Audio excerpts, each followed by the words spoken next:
జీ5 app download చేసుకుని పూర్తి ఎపిసోడ్లని ఉచితంగా చూడండి. తన మీద పడ్డ నింద నిజం కాదని అందరికీ తెలియాలంటే బుజ్జమ్మగారి సమక్షంలోనే మా పెళ్లి జరిగితే మీరు ఉంటే వాళ్ళనుకున్నది నిజం కాదు, అబద్ధమని ఎవరో పుట్టించిన పుకార్లని నమ్ముతారు.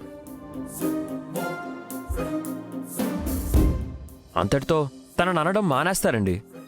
లేదంటే నేను చేసుకున్న మీ ఇద్దరికీ ముడిపెట్టి అవే కంటిన్యూ చేస్తారు. నాతో పెళ్ళయ్యాక కూడా తను మాటలు పడ్డం నేను భరించలేను. దానికి మా పెళ్లిలోనే చెక్ పెట్టాలని, ఆ క్షణమే అవన్నీ అంతరించిపోవాలని మా తాపత్రయం అండి.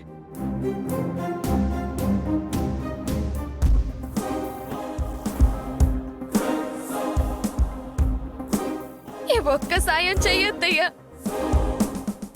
ప్లీజ్ అత్తయ్యా, ప్లీజ్ అత్తయ్యా, ప్లీజ్ అత్తయ్యా. ఐశ్వర్య లే.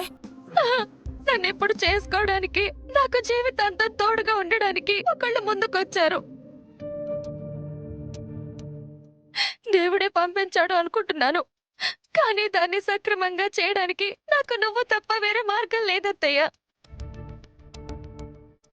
వేరే మార్గం లేదు. ప్లీజ్ అత్తయ్య, ప్లీజ్ ప్లీజ్. ఐశ్వర్య ముందులేమ్మా.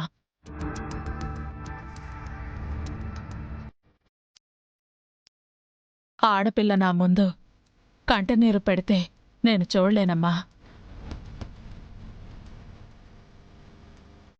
తల్లిదండ్రులు చేసిన తప్పులకు పిల్లల్ని బాధ్యుల్ని చేయడాన్ని నేను సమర్థించను.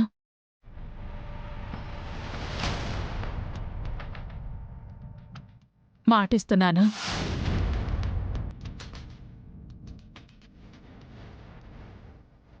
నీ పెళ్లి నేనే జరిపిస్తాను.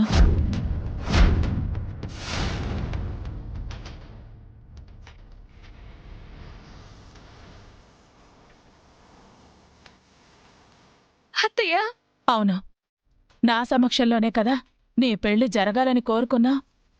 జరిపిస్తాను.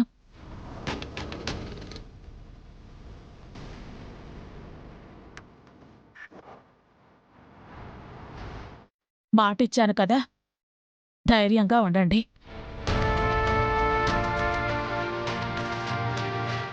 మీ మేలు మర్చిపోలేమండి.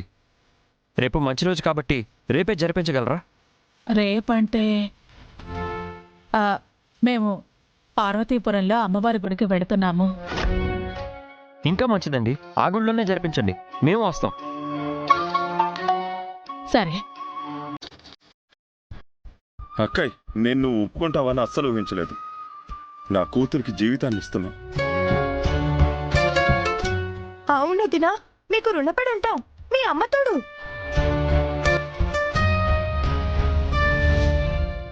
రేపు వచ్చేయండి అక్కయ్, అక్కడే చిన్నగా నిశ్చితార్థం జరిపించి పెళ్లి కూడా జరిపించేద్దాం. బావా, చల్లగా ఉండండి. మేము వెళ్ళొస్తాం అత్తయ్య, మీరు రేపు వచ్చేయండి. మా అక్కయ్య మాటిచ్చాక పిడుగులే పడ్డా వస్తుంది, భూకంపం వచ్చినా జరిపిస్తుంది. మాట తప్పదు. రండి, నా కూతురికి పెళ్ళి అవుతుంది. వస్తానక్కయ్.